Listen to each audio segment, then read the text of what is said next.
6 foot, 7 foot, 8 foot punch. Daylight come and be gone. It's an old expression that is often ascribed to P.T. Barnum, and that is a sucker is born every minute.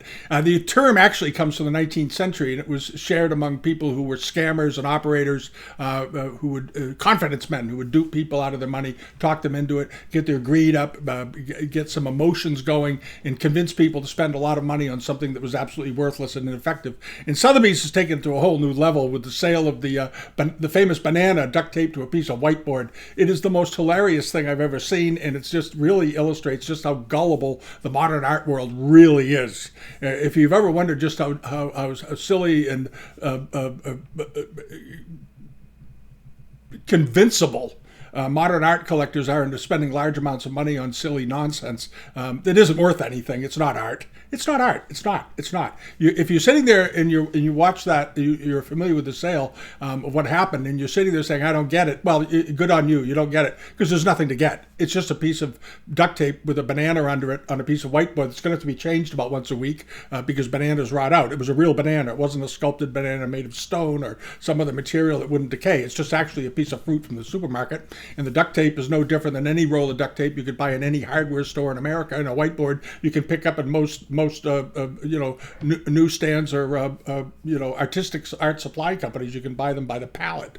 And this guy Cattelan, who is a modern artist of a type, he managed to peddle this a few years ago. It sold for $180,000 with a lot of hype. And this time around, it came back to Sotheby's, and they managed to hype it up again and peddled it out for $6.2 million, including the buyer's premium. That's it includes the buyer pays a commission to the auction house for the privilege of buying this thing. At any rate, what you get is you don't even get the art. You get a letter giving you permission to go out and buy a roll of duct tape, buy some bananas, buy a piece of whiteboard, and duct tape it in your house. There's nothing to stop, and by the way, just so you know, there's nothing to stop any of you watching this from going to the store and doing exactly this. There's nothing he can do about it as long as you don't sell it, try to sell it as being a work of art by this artist. You could mix it up. You could go to, you could do pineapples. You could maybe do some vegetables, a bundle of asparagus. You can do whatever you want to do.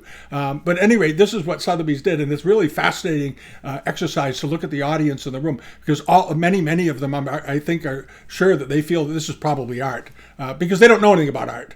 The truth is that art is definable. Art is not fluid and ethereal. It is a thing. And if you understand that and you understand what art is, you'll know that this is not art. It's just nonsense. It's pure, utter hype and nonsense. And even the auctioneer made fun of it all throughout the sale. And the artwork is the work of art. The artist called it the comedian. And the idea is that it has some, I don't know what it's supposed to have, but the fact is that the comedian, the joke was on the audience and the buyer. That's who the joke is on. Sotheby's is keenly aware of it. I'm sure that this was nonsense, and you can tell by the auctioneer's face that he just thought this was the dumbest thing he'd ever done. And if you go back and watch, you can get a hold of the entire video and watch it online if you want, but he actually just sort of makes fun of the whole thing all the way through, and the audience smiles and giggles and goes along with it in lockstep, not realizing that they're the victims of the humor. And it's sold, and it'll probably sell again next time around for 8 or 9 million, and up and up and up it goes. But in the meantime, if you want to have some fun, go out and buy yourself a roll of duct tape and buy some bananas and go out and duct tape them onto local buildings, maybe some fire hydrants, parking meters, just the options are endless. But anyway, this is how it went. And again, it just shows just how dumb people can be. The viral sensation that has skyrocketed to universal recognition when it was first exhibited at the Art Basel, Miami Beach in December 2019, Maurizio Cattelan's Comedian. Here it is in all its splendor. Comedian returned in full force to our galleries here in New York and has been widely admired by a huge audience. As an addition of 3 plus 2 artist proofs, one of which is part of the esteemed Solomon R. Guggenheim collection here in New York, we are excited for its auction debut this evening. And with that, we're going to begin at $800,000, at $800,000, $850,000 now.